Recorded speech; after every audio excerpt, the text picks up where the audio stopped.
Welcome back to the Heat Check Podcast. I am your host, Chris Patrick, and with me today, as always, my sensational co-host, the most diabolical villain on the court, Michael Benjamin. What's going on? What up? What up? Chris, how you doing, man? I'm doing good, brother. Glad to have you back in here. And, you know, of course, with us, as always, the Arizona Cardinals' third-string quarterback, VSP Tallman. Pleasure to have you, sir. Yeah, it's good to be here. I was wondering what you came up with.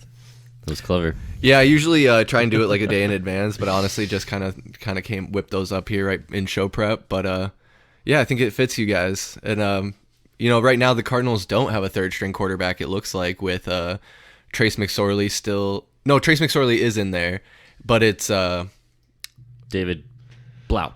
David Blau, and then David Blau. Who was the other guy? Is there another guy? Fuck, I can't remember his name. I don't know. Yeah, they signed some other dude to the practice squad. Chris, I think you're going to have to make a song about Tallman as a quarterback, like that Trace McSorley song. Oh, yeah. If you guys haven't heard that, you got to go on YouTube and check out the Trace McSorley song. Who is that by? Trace McSorley. I don't know. It was goofy. We were listening to it at our draft party. Quarterback. Who knows? Who knows? Anyway, make sure you guys are following us across all our social media platforms at AZ_VSP on Twitter, Instagram, and TikTok. And of course, Valley Sports Plug on Facebook and YouTube. YouTube is where we post most of our content. We've been doing a lot of live streams, a lot of short form content. We got Suns recaps, Cardinals recaps. The roundtables have been a lot of fun. Me and Michael Benjamin do Pass the Outlet. We just had a new episode up there on the streaming platforms and YouTube as well. And we're going to keep it rolling into the new year. You know, a little late getting this December episode out. It's Sunday, December 18th when we're recording this episode here. But let's get right into it because a lot has happened since the last Heat Check podcast we recorded. And I think the biggest news that we first have to get out of the way is the injury to Kyler Murray and that torn ACL. Now, they are reporting that it is a quote-unquote clean tear, which appears to be a good sign, meaning even saying that he could be ready for week 1 and starting at that point in time. I know a big question was his availability and what the Cardinals would be doing at the quarterback position. But honestly, with the whole organization, there are a whole lot of questions, and we're going to get into all that. But first, I want to kind of get your guys' first reaction on the Kyler Murray injury. So I'll pass it over to VSP Tallman first. And what do you got, man? What did you think when you saw him go down? Oh man, it was when you didn't think it could get any worse, it got worse. And I mean, we already threw this season out the window, but to see that happen and then it affects next season potentially, it was just worst case scenario. And you got to feel bad for the kid too. And I mean, he was trying. He had the heart. I mean, he's crying on the little cart on the way out, but I feel bad for him. Very, very curious to see what happens this offseason. Yeah, a lot of questions. I mean, Michael Benjamin, did you kind of have a similar reaction? Yeah, I mean, to echo what Tallman was talking about, even though this season was kind of out the window already, you're on primetime national television, Monday Night Football. You're hoping that Kyler Murray can get some good momentum going to finish off this season strong and then figure out what happens next in regards to, if Cliff Kingsbury's still here, if Kym is, and we're going to dive into that as well. But for him to go down on the third play of the game on a non-contact injury, those are just the ones that hurt your heart the most because it's like, why? You're just asking yourself, why? I can't believe this, man. The poor kid. It sounds like his surgery is going to happen after Christmas. They're waiting for the swelling to go down. But if you do see a good that comes from it with the clean tear, and there's a possibility that he could be back for week 1, but you invested in him a lot of money and a lot of weapons around him as well. You bring in his good buddy, Hollywood Brown. So he is kind of the guy that you're going to mold around. So I don't want him to be rushed back. That knee has to be structurally sound and ready to go because he is a dynamic player when he can run, right? I know he can throw. He has some semi-decent pocket presence, but some of the bad things that happened this year was not being able to get him into space. He is a shorter guy. We always talk about that. Yeah. So he's got to make sure that that knee is good and strong and ready to go before he comes back onto the field. But it's just a really huge blow to what has already been a very tumultuous season. I still think I said that wrong, but I sounded right. It sounded like you nailed it. Tumultuous. There it is. That's the vocabulary. Now I said that weird. The vocab word of the episode. Yeah, I like it. But no, you're absolutely right. And I always wonder, like, I don't want Kyler to rush back, but I wonder what kind of player he'll be when he comes back. Will he be scared and a little apprehensive? I mean, there are a lot of athletes, and everyone's different, of course, and especially when you're talking about those high-level athletes, but there are a lot of players that a major ACL injury or similar injury, it's hard to come back from, and you can totally be medically cleared and structurally sound, but it's the mental game and the mental hurdle you have to get over. I mean, like you said, that is a big part of Kyler's game that makes him dynamic, is his ability to run and escape the pressure in the pocket, and he's not ever going to be a pocket quarterback. I'm sorry. Never. Like, he can't hardly see over the offensive line. And I know we criticize his height a lot, and he doesn't have any control over that, but it's just the reality of the situation, and it's going to be tough. We did see, of course, he went down in that Patriots game, and Colt McCoy took over. He didn't do too terrible. He had like 240-something yards, no touchdowns, but he did throw an interception. Of course, we did end up losing that game 13-27, and it's just a lot of question marks right now. I mean, Tallman, do you think Colt McCoy is a viable option for the finish out in this season? And what are your expectations for the Cardinals in the last couple of games here? Yeah, he's going to be the starter, no doubt. I mean, expectations 0. I don't have any expectations. I guess what I would want is, let's lose some games. Let's get a good pick at least. Get something out of the season. McCoy's definitely going to start every game, and it's really just going to be, figure out who you got. Play some of the young guys, see who can step up, see if some of those rookies, some of your picks will check out. I mean, even today we saw Trey McBride catch a pass, which is insane. But yeah, I don't know. I guess we'll see what happens, and really it's, they're going to try to win every game. It's, Cliff's got he's on his last leg, so if he can rip off a few wins, maybe he has a chance. I know we're going to talk about that a little later, but I'd like to see him lose every game. I know that sounds bad, but get a good pick, and if we lose every game, then you have to fire Cliff. So, well, and like I think we said it on the live stream, one of them, that it kind of almost secures. We felt like it might secure Cliff and Keim's job with the Kyler injury, having an excuse as to why they're not going to do so well here down the stretch. And now it's kind of, I guess we can kind of start touching about that, maybe bounce around on these Cardinals topics, but there's reports, Mike, coming out that Keim and the Cardinals might be looking to part ways. Earlier reports were that Keim was stepping away for medical reasons, but now it looks like he might not come back. What are you seeing as maybe some long-term ramifications of that?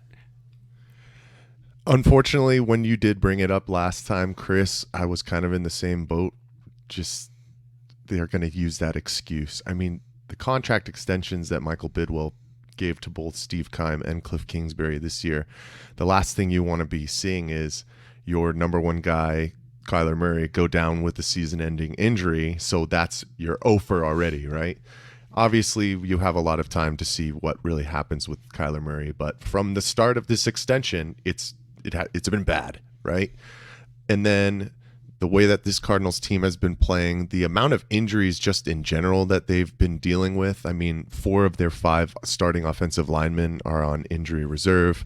Today against the Denver Broncos, their top 3 corners are all out. And, some of the moves that Steve Keim made, like bringing in Trayvon Mullen with that trade from the Raiders, he's already been released. I mean, things just seem to be going from bad to worse. But overall, with the future, I don't know if it's going to be more beneficial to go outside of the organization in regards to a GM, or if you bring up, like an Adrian Wilson. I know they love him. Cardinals fans love him. He's one of the Cardinals greats of all time. the safety. He's a guy who went through the mud with this organization, played for many years with them on very bad teams. But now it sounds like Steve Keim and the Cardinals are going to be parting ways this offseason. So Michael Bidwell's 0 for 2. And I think at this point, we're going to get into the Cliff Kingsbury talk a little bit too, but you just got to start to think about making a clean break and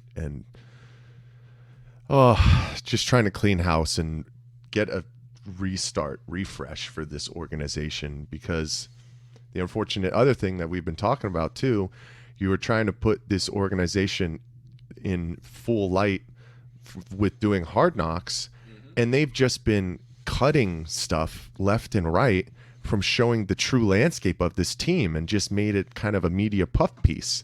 There's no point to watch that. You're not learning the true details about what a dumpster fire this season has been and what the organization itself has been this year too.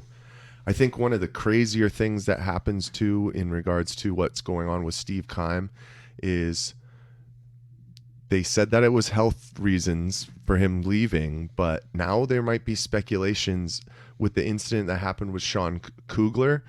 Now he's requesting arbitration because they're saying mistaken identity for the incident that happened in Mexico. It's crazy. With the, what was it?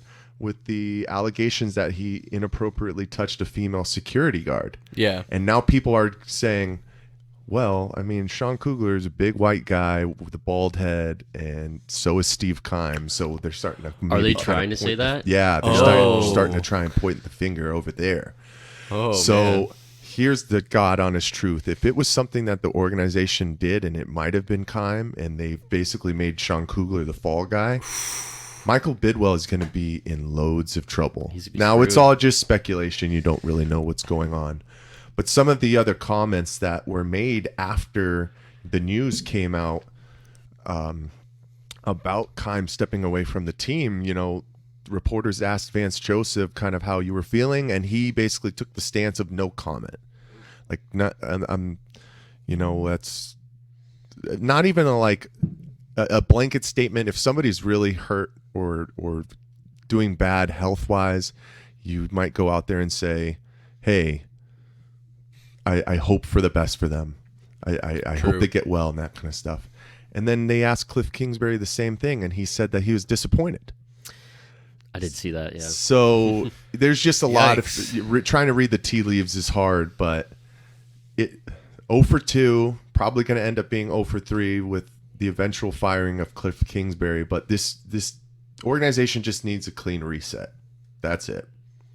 Well, so staying in that vein and kind of going back to what you were talking about, Tallman, with maybe looking at this draft pick we have, a clean reset. Are we even potentially talking about moving on from Kyler Murray when he's healthy? We did sign him to a big, long extension, but he could be a trade piece for another organization looking for a quarterback of that ability and type.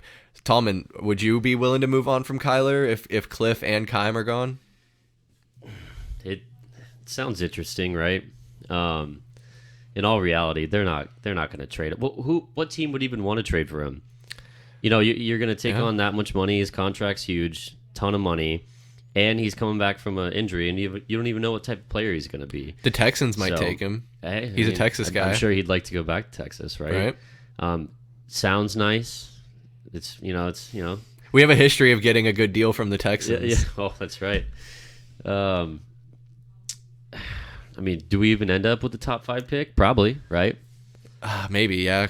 At least top 10 at this point. You know they'll probably just trade it.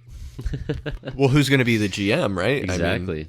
Have they thrown out any names yet? Or I know you said Adrian Wilson. Well, right? what even happened? Like, there has to be an interim of some sort, right? Yeah, I think it's Adrian Wilson and some other guy. So Adrian Wilson was already in the organization. Yeah, in he's the executive like office. Something with personnel or what's his title? Okay.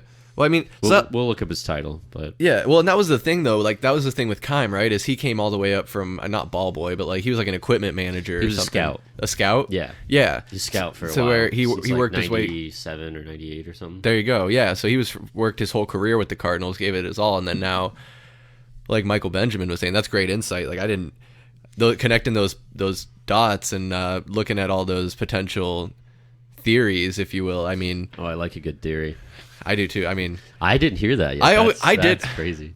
Obviously, in this day and age, like we take the assaults very seriously and things of that nature. But it did just seem kind of weird that they just like sent him home, and that was kind of the only repercussion of it. But I guess I don't know what else would be to be expected. But I don't know. I think I'm kind of with you, Mike. Like a clean reset sounds nice.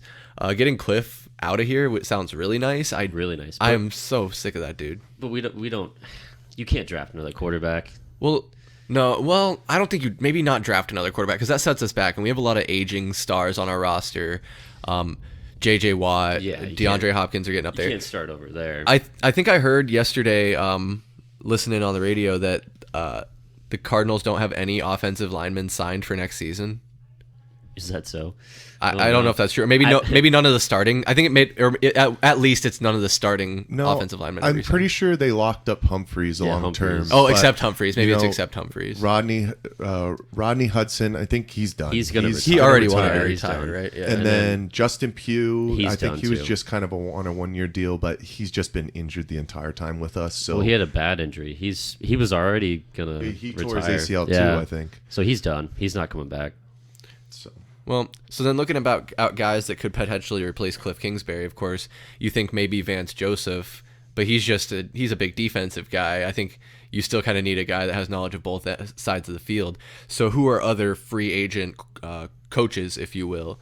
And I think a name comes to mind, Sean Payton, perhaps. That's the sexy name, yeah. Not a bad option. Has he expressed? Do either of you guys know if he's expressed an interest? He said here or I almost said San Diego. Oh my God, the Superchargers. Yeah. So either the Cardinals or the Chargers. Okay. Was what he expressed interest in. So that's two young quarterbacks. I'd be okay with Sean Payton. I mean, he's a Super Bowl winning head coach. Yeah. He's been to multiple playoffs. He knows how to coach a star quarterback. Let's see some targeting too. I'd love that. Hey, why not? I was gonna say J.J. Watt, $10,000 per sack, baby. Yeah, let's go. Are we gonna do a hit list again? Yeah, another hit list. That'd be. Yeah, so Sean Payton did kind of do the media row and went around and talked about his fanciness for Kyler Murray. And I think when you start thinking about where you're going with the future here, if Kyler Murray is going to be your guy, you need to place somebody that is a true leader to develop him as a good quarterback in this league. And unfortunately, Cliff Kingsbury hasn't been able to do that. But Sean Payton, it seems to be a kind of guy who could get under his wing and start molding him into being a better quarterback in this league. So I definitely prefer to see him there. And that's 100% if you're going to go with Kyler Murray in the future. And to be honest with you guys, that's what this organization is going to do. They invested in him, and it's going to be it would be so hard for him to trade him in any matter of the fact. Because now Kyler Murray has been in the league for 4 seasons, and he's been hurt every year. Now, NFL players, they get hurt in general. I mean, it's bound to happen. It's bound to happen. It's so brutal, but he's always had those lingering ankle injuries. That hamstring always comes up every year, it seems like. And now this is going to be his first true test with his first real major injury in his career. Yeah, he's never been hurt like that before, You just got to kind of stick it out with him, see what he can do over the next 2 years, and then I think you make that decision after that. Man, the prospect of sticking it out with Kyler for the next 2 years, I guess we'll have to see. I mean, he has the pieces around him. They might get some more wide receivers, as VSP Tallman said, but just the quarterback situation in general right now, I really don't know. Wait, Chris. What? What's happening? What's going on? Breaking news. Colt McCoy has been injured in the game against the Denver Broncos. No. Oh, no. Oh, my gosh, dude. Yeah, so we're sitting here. We're watching the game as we're recording the podcast, and Colt McCoy goes down. Looks like he's writhing in pain. We didn't see him get carted off or anything yet, did we? No, not yet.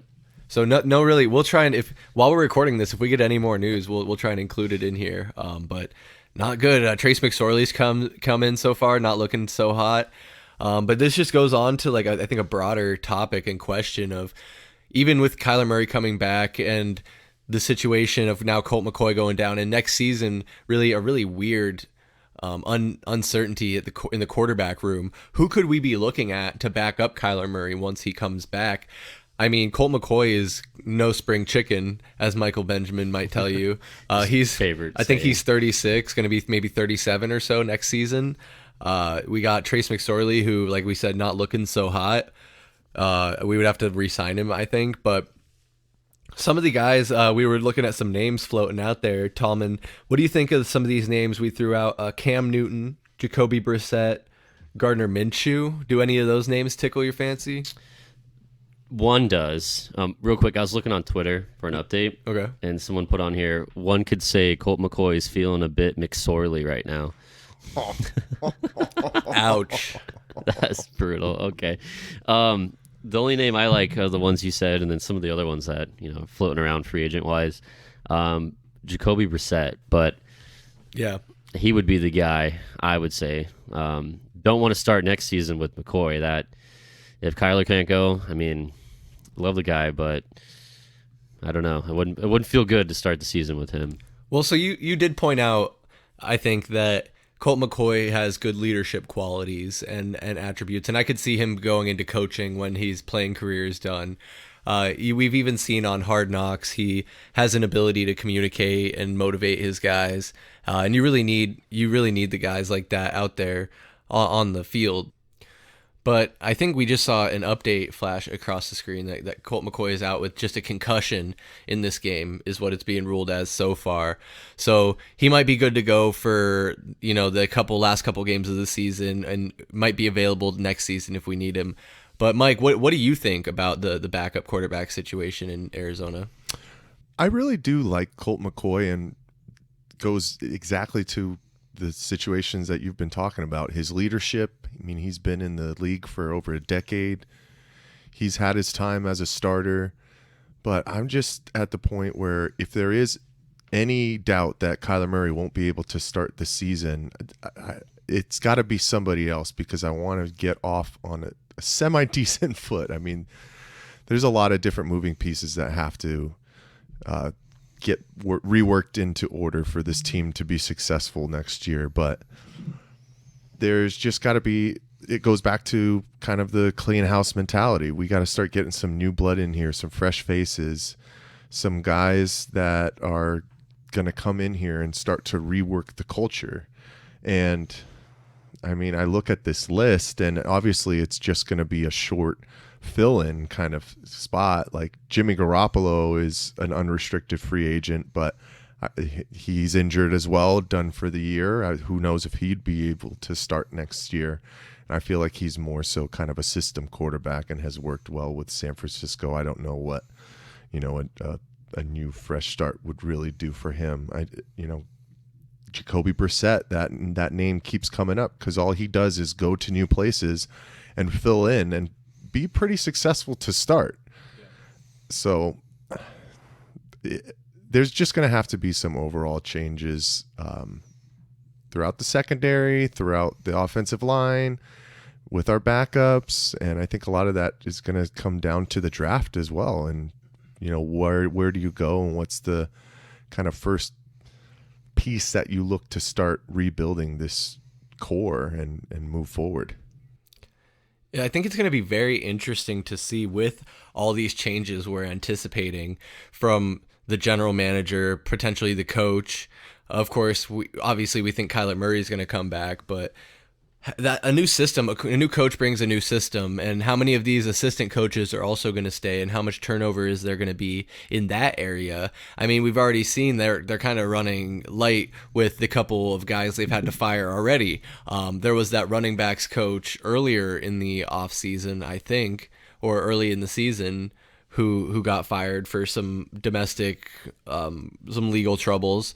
And then now Sean Kugler had got dismissed in Mexico City. So it's interesting. There's going to be so much change in that office, the front office, and on the coaching staff, to where I want to ask you, Tallman, how do you think the team will adjust, and how quickly do you think they can adjust to a new system, not only on the field, but with maybe a culture and style that the new general manager might want to impose?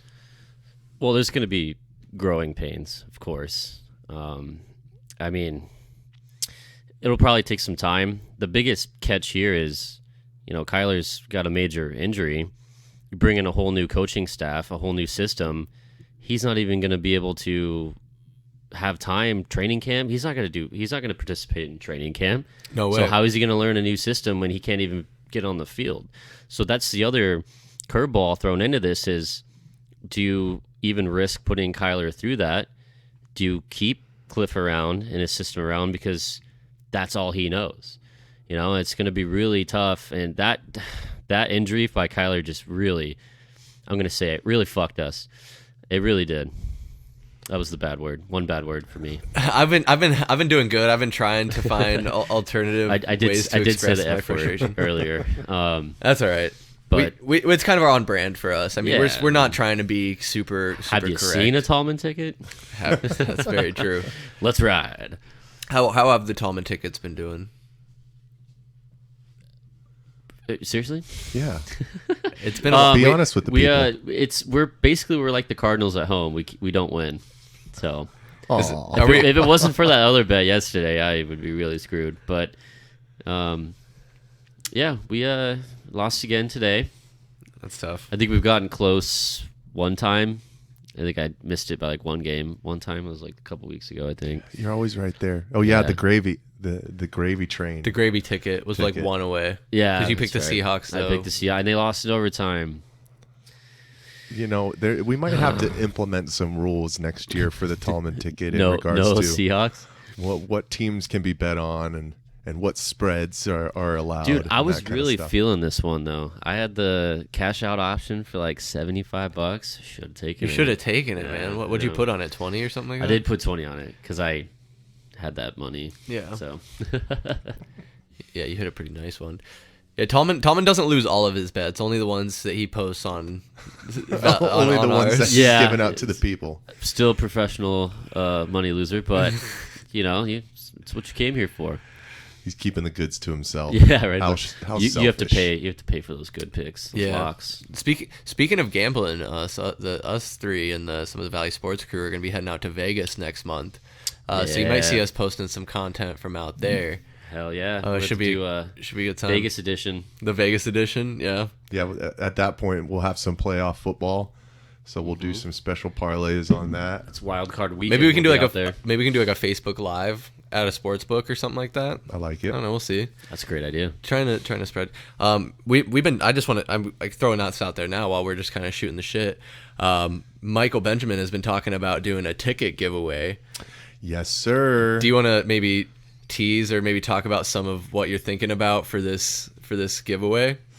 I think so, man. I think this is a perfect time to start kind of getting it in the ear of people, making sure that you're following our socials because the main posting will be on there, probably on Instagram. And we're looking to give away a pair of Suns tickets. It looks like it'll be the January 30th game against the Toronto Raptors. Some really good seats too, section 109, row 11.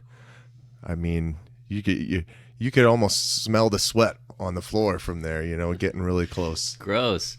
No, it's a good seat. Like I've gone to several games with Michael Benjamin in those seats, and he almost describes it as the 2K view when you're playing if you're playing video games. He only took me to a preseason game. That's not fair. Oh, and then we watched. got stuck with the preseason. I did, but we left halfway through, and then we went to Friday's front rows, or TJ Fridays at Chase Field. We watched that. Yeah. The playoff game. Remember that? Yeah. Was against the D-backs, Dodgers, right? Yeah, D-backs wild card game. I mean, that feels like ages ago now. Well, maybe Because it was. maybe whoever wins the tickets, maybe you can convince them to take you, and you can experience those seats. Okay, I like that. That'll be one of the stipulations. So whoever You wins, have to you can take VSP Yeah, you Tallman have to with take you. You must take. You must take Tallman. VSP Tallman. I'll buy you dinner. No, it's a good time. You can buy an $18 tall boy enjoy the seats. It's really fun though. The Toronto Raptors are a pretty hot team right now. They have Fred VanVleet, who's the other guy up there? Pascal Siakam. Pascal Siakam. He's on a mission this year. He should be an all-star for the East for sure. Yeah. Well, and of course your Phoenix Suns, and we should talk about them right now a little bit because since it's been a month since we did a Heat Check podcast. If you're only listening to the Heat Check podcast, the Suns had a tough road trip, a tough skid where they lost, I think, 5 straight, and like 6 of 8. But they lost in that stretch. Also, they lost 2 to the Pelicans. But just yesterday on the 17th, they did beat the Pelicans in a crazy comeback. I think they were down 23 points at one point. The Suns were, and they came all the way back behind a 58-point performance by Devin Booker. Where Tallman, were you telling me he scored 25 points in a row? That was Mike. Mike, you told me that he scored 25 points in a row. 25 in a row. That's incredible. Means he's coming down, and he was on fire. He was the main primary offensive weapon to get back into that game. And at the end, when he was doing his interview, Damian Lee came over and splashed him with some water because he was too hot. 58 points, 6 rebounds, 5 assists, 6 3-pointers. The tough thing about the Suns stretch over, the past 2 weeks, though, was a little bit of the inconsistency from Booker. And he did go down with that hamstring injury and missed 2 games. But it seems like he's right back on target. At least we broke the losing streak, starting getting some good momentum rolling in the right direction. We broke it by beating the Clippers basically against their C squad. Like everybody was out. Kawhi was out. Paul George was out. I believe Reggie Jackson was out. John Wall. But that's what you got to do to get out of the slump.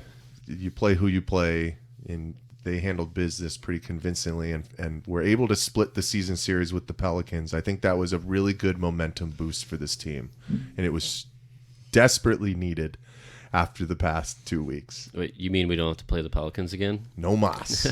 Unless, maybe until the unless playoffs, we see him in the playoffs. probably. I like this brewing rivalry, and I hate that city. I can't say I don't hate on him too much. I like Zion.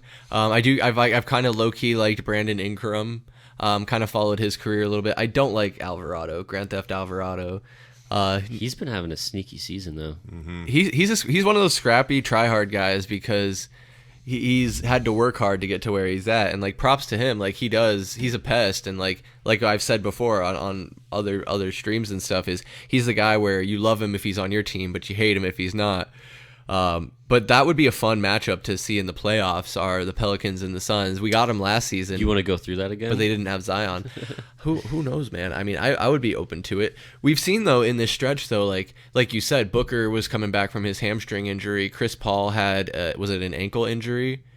His right heel. His right heel? Yeah. Oh, a heel injury? And then DeAndre Ayton had the ankle injury. So all 3 of our stars were kind of in and out with these injuries. Chris Paul had the longest stretch of being out. And within that, we had to rely on these other players to step up and fill in, like a Mikal Bridges. Of course, we know Cam Johnson also still out. And is he coming back this season? Yeah, it sounded like since he had the meniscus tear, he didn't go for the reconstruction. He ended up doing the snip. So instead of being, 6 months, possibly season ending, it sounds like it would be 1 to 2 months. So he's getting close. I mean, he was already back at practice doing some shoot around. No shit. So probably a couple more weeks, and then he'll be back into the fold. And hopefully by the time that he does get here, we'll be closer to full strength. So it'll be a welcome sight to see him back on the floor for sure. Well, yeah, and that's what I'm saying, because what I was getting at is we had to rely on these guys like Damian Lee. Of course, I think I mentioned Mikal Bridges, and he's been woefully inconsistent. He'll have incredible nights where he puts up a bunch of points, has a bunch of rebounds, some defensive stats. Of course, we always lean heavily on him for his defense. But then there's other nights where, Mike, what were the stats from his, we got to pull that up real quick. Tom. He went 4 for 24 from the floor. I think he set an NBA record for how bad he was. That's an NBA record? 4 for 24 and then 2 for 10 from the 3-point line. It was that's uncharacteristic. Not good. Yeah, not good. And I don't know, just the Landry Shamet has proven to be a terrible signing. That's making James Jones look bad. He's like, it's almost like a pretty close comparison there in a way to Steve Keim, where we had these Keim time signs and it's incredible and it's all fun and games early on, And then missed those. And then later on, in the last 6 years, we haven't seen Keim do absolutely anything. In my opinion, I mean, you can say Kyler Murray, but that was a ballsy choice after taking Josh Rosen the year before and trying to sell us that Josh Rosen was the franchise quarterback of the future. So it's like, how many of these false bills of goods are you going to sell us to the fan base just to have it be a bust? I mean, Kyler Murray, you can write his injury into the season like clockwork, but we did talk about the Cardinals, and I don't want to get too caught up, but back to my point about James Jones is that now we're seeing the criticism of him that we've talked about in his lack of movement, where we still have Jay Crowder. He hasn't been moved. All he did this last offseason really was sign Damian Lee and also fuddle around with DeAndre Ayton's contract and have him sign the offer sheet with Indiana and match it. And we were always going to bring him back. And it's just, I don't know, not incredible optics, but in a way we're running it back, which is nice. But these bench pieces aren't stepping up. Jock Landale flashed, but now, Mike, do you think Jock Landale's taken a step back? I still think that he's too young. He hasn't found his footing within the NBA game truly yet. Like, I don't think he's ever going to be a starter kind of guy, but is he a backup that can give you 25 minutes and be serviceable? 12 points, 8 rebounds a night within those 25 minutes, I think could be the cap for him. But yeah, exactly, Chris, going back to the bench woes, and it was something that we were worried about to start the season, and just the overall inconsistency from that entire unit. It seems like the only guy who has really been consistent the entire year has been Damian Lee, which was a surprise. Mm-hmm. And now over the past probably week or so, Josh Okogie, he's starting to get some more minutes, basically taking over Landry Shamit's minutes. Yeah. And he's a hustle guy. I think last night we were looking at his stats. He went 0 from the field, but he had a couple of free throws, and he had some huge offensive rebounds down the stretch. He was hopping up for those rebounds. So it's crazy, man. When we signed Landry Shamit, I don't think I ever really took a look at the overall aspect of that in regards to when we signed him. I didn't think the money was crazy, but like I just always felt like he was going to be a throwaway piece. Like he was never really going to be anybody that was like a super contributor. I think James Jones just threw those $10 million a year at him to see if maybe he could be something. I mean, he did show flashes with this shot, but he's been a worse free throw shooter in Phoenix than any of his stops so far. A 4-year contract is such a long time, though. Right, but it's also a small enough contract that it is kind of trade bait, and you can use it to get things off the books and whatnot. But the worst part about that situation was the timing. When we were trying to see if we could re-sign DeAndre Ayton, and then we just didn't bat an eye to sign Landry Shamit while all that fiasco was going on. And it just ended up going into some of the things that went wrong last year. And, at the end of the day, you can, sit back from your ivory tower and try and put things in perspective and say, I would have done it differently then. But it's also some of the things that we've been talking about with DeAndre Ayton and his inconsistency to be getting paid the max. That's probably why it did take so long, and they were sitting and they didn't want to give him that extension last year and then let him go to restricted free agency, and then it was all a mess at the end of the day. But Landry Shamit, he gets so much flack, dude. It's kind of like I'm not sad. It is deserved. I mean, he's I don't want to say he's no good, but he's just not the right fit. Yeah. But I hear it from a lot of people, not just from you, Chris, that's for sure. No, it's out there, and that was some of the criticism that got thrown at me, because on our Suns recap, I tossed some praise towards James Jones for kind of turning around this organization, which I still think he did. He came in here and brought us from a loser team with Eric Bledsoe to, Devin Booker was here. He was scoring 70 points in Boston, but we weren't getting anywhere. We weren't reaching the playoffs. We were dog shit. But James Jones came in, he made some moves, and he was good early on. But now I do wonder, like with this Landry Shamet deal, and Mike, like we're talking about a 4-year deal, $10 million a year. We need cap space for guys that I think we want to keep here long term, like Mikal Bridges, like a Cam Johnson. Now we did secure up Mikal Bridges, so he's here and we're paying him. But now we're gonna want to pay Cam Johnson. And what other pieces are we gonna want to put around him? Could Landry Shamet be a piece that we put in a package with Jay Crowder when the time comes for us to ship him out of here? I wouldn't be opposed to that necessarily. Like you said, Josh Okogie at the 2 guard, maybe being able to play the 3 a little bit. He gets up for those rebounds. He's a hustle guy. He can shoot the 3 also. Tallman, I know you're not really big and hip on the basketball side of things, but would you like to see the Suns get rid of Jay Crowder and start making some movement as we kind of move later into the season here? Why haven't they already? That's a big question, right? I think we'd all like to see them do something with Jay Crowder because he's just sitting there collecting a paycheck and not doing anything, right? So yeah, pretty much. Get a piece, get something that can help you out, and go from there. What's he doing? It's terrible, and I think the fact that he's not playing and it's dragged on this long, because when I heard he wasn't playing, I felt like a deal was imminent and like something was going to happen pretty quick. But now that we're almost halfway through the season here, we're almost at Christmas, and he's still not playing, not showing up, like you said, Thomas, still collecting a paycheck. I get that there are more players that become available around this time in the season, and especially as we get closer to the trade deadline. And there have been some names floated out there. I know, Mike, I've heard Kyle Kuzma. How does that tickle your fancy? I'd love it. I mean, I'm sorry I keep saying tickle your fancy, but no. Doesn't he get paid a lot, though? He does. It would have to be definitely Yeah. some extra pieces moving around as well. I mean, we've been searching for a power forward for 3 years, it seems like. So I like his game. He's definitely become a better shooter from the outside as well, and he has some size and length, and I feel like he'd be a good piece to bring in. Absolutely. Just how does it work, unfortunately, at the end of the day? Yeah, and on paper, I've seen other people, especially on like Reddit, throwing their draft machine predictions in there, and one of the deals that kind of works out is getting like a guy like Grayson Allen, because the Bucks have expressed interest in Jay Crowder, and he's one of the only guys that contractually kind of makes sense on paper, as far as like those numbers matching up. Because that's a good point. Like Tallman, you say that Kyle Kuzma is kind of a higher contract guy, but so is Jay Crowder. I think we're paying him $10+ million a season. That much? How do I get that gig?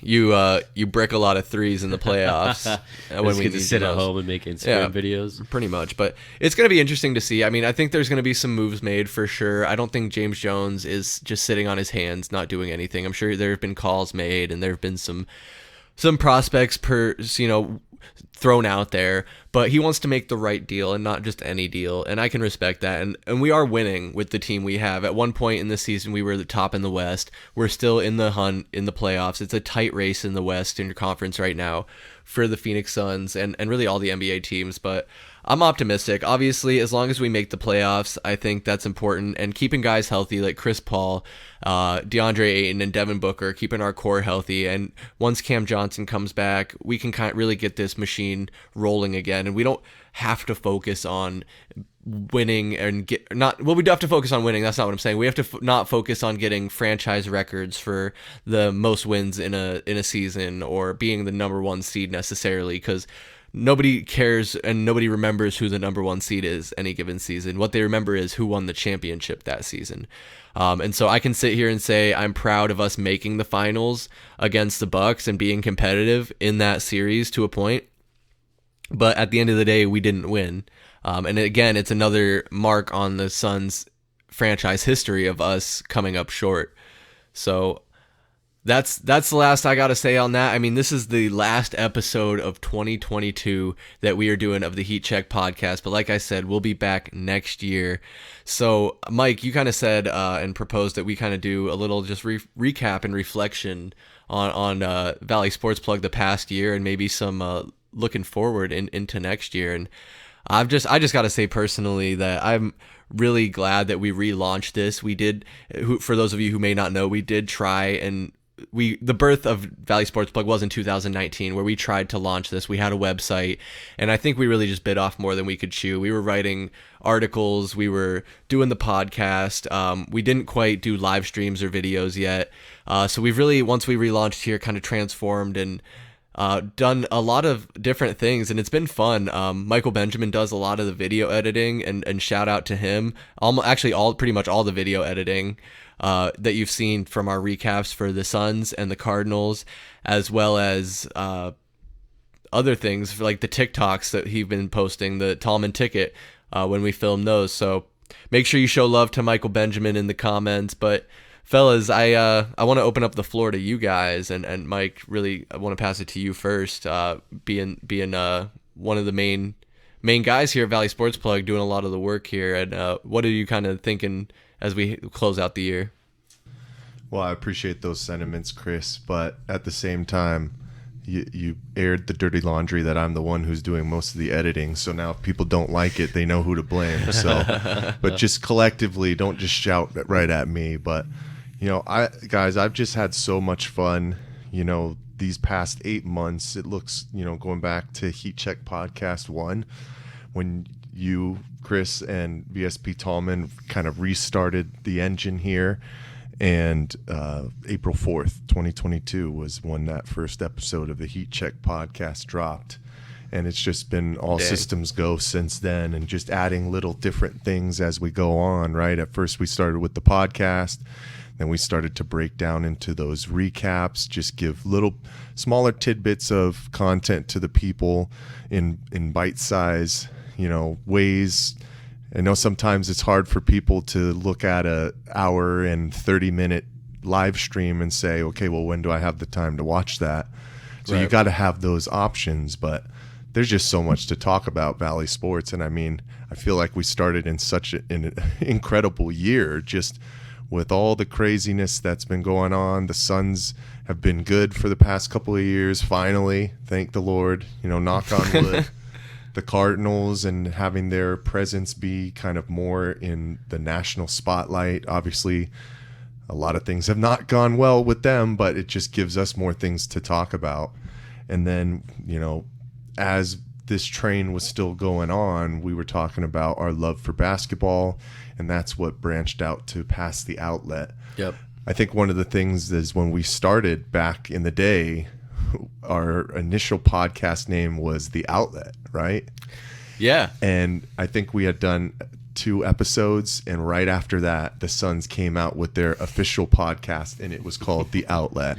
And I think that was when some of the momentum kind of started to go in the wrong direction for us, just because, the Suns are the Suns. They're the mainstay, and to have something that's named exactly the same thing, you look and try and see, okay, well, how do we transition? Where do we go from there? Right. We took some time off, and now we're back stronger than ever, and I can't wait to see what happens next year. Yeah, no, 100%. And I think that a big part of it has been us tapping into the YouTube streaming, because we can, like we said, we committed to when we relaunched it. Like you said, me and Tallman did that first Heat Check podcast, and we said we were going to do it once a month, and we still are. We've done it once a month since then, and with those live streams, though, we're able to bring you more content, and every week. And then me and Mike got to talking and doing the shorter form content, because like he said, not everyone has time to do the 90-minute live streams or watch those back, but also being able to tap into discovering Spotify and Apple Music. And we really want you guys to let us know also, we have the comments on those social medias, on Facebook and YouTube and even Twitter, where you can let us know what you might want to see or some critiques of what we're doing.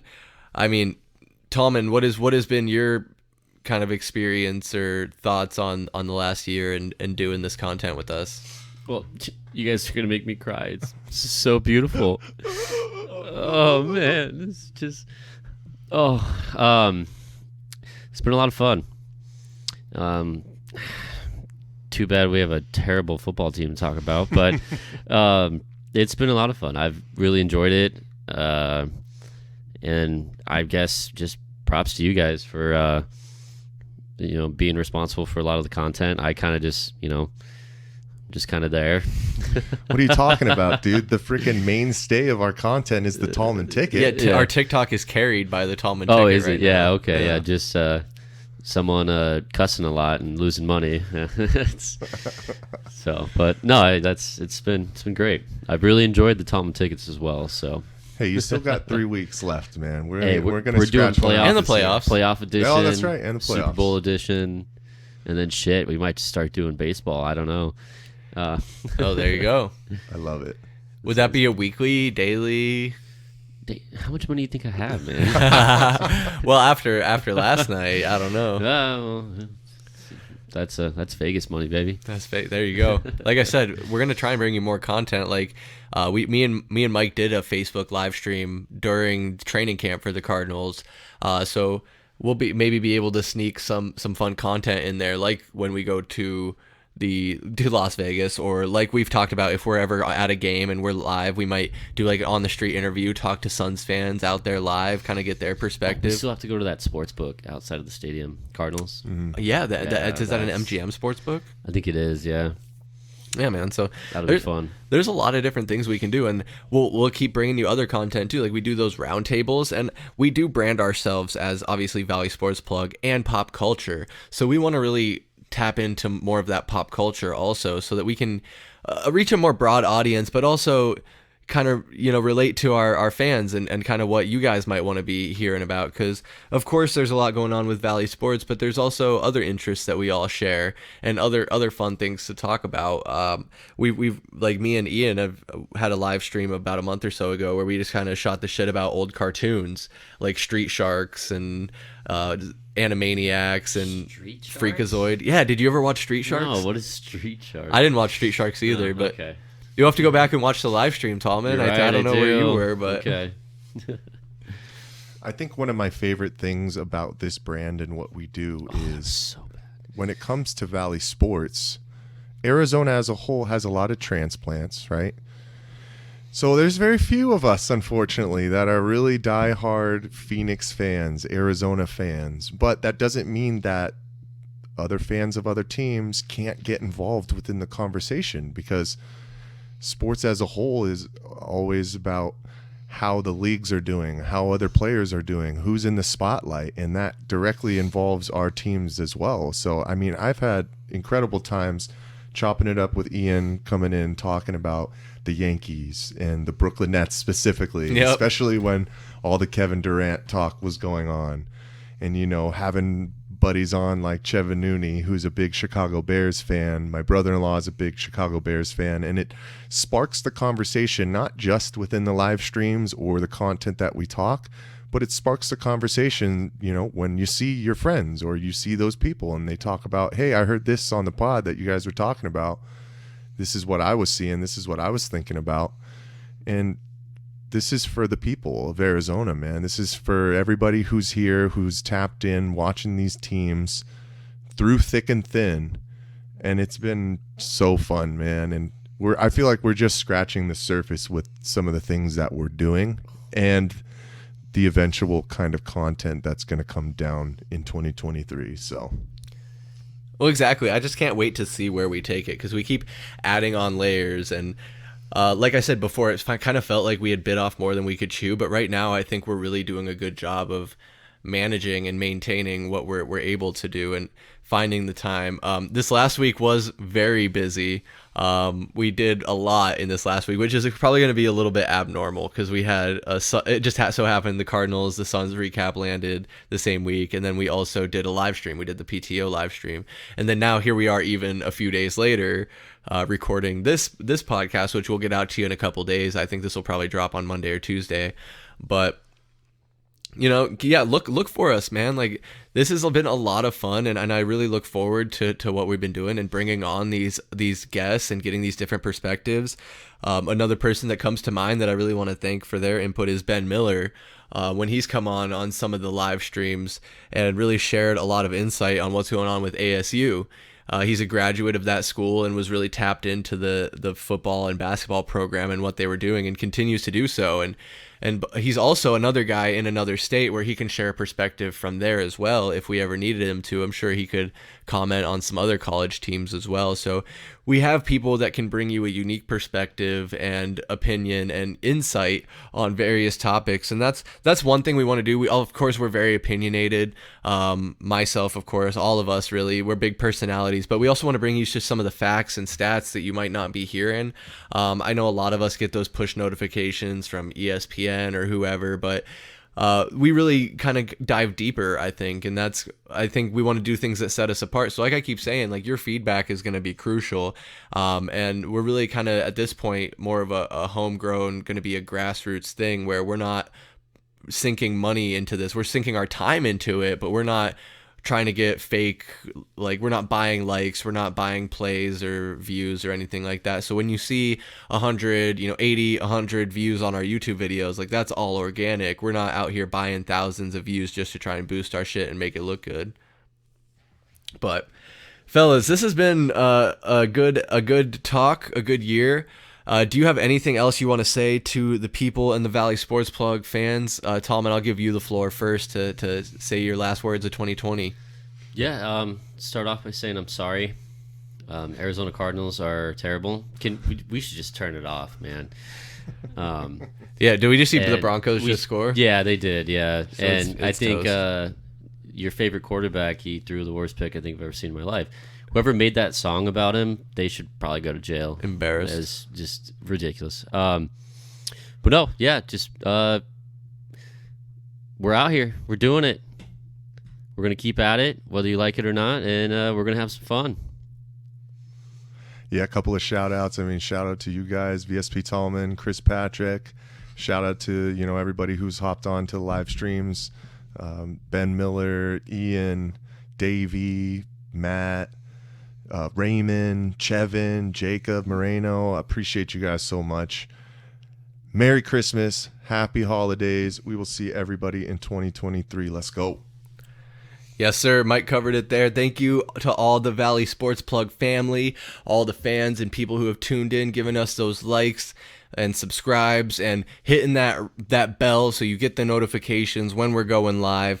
We're not always on time, but give us 5-10 minutes to sort out the difficulties, and we'll get to you. We'll get to you. And you can always catch us on the playback too. Just because the live stream ends doesn't mean you can't go back a couple days later and watch it, and then you can skip through it. If Michael Benjamin is rabbling on and saying some shit you don't want to listen to, you can get to Tallman's take and hear what he has to say.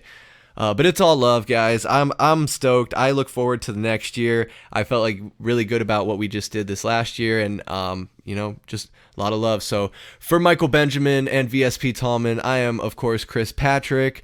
The last episode of 2022. This was the Heat Check podcast. We'll see you all in 2023. Have a good one. Let's ride. Peace.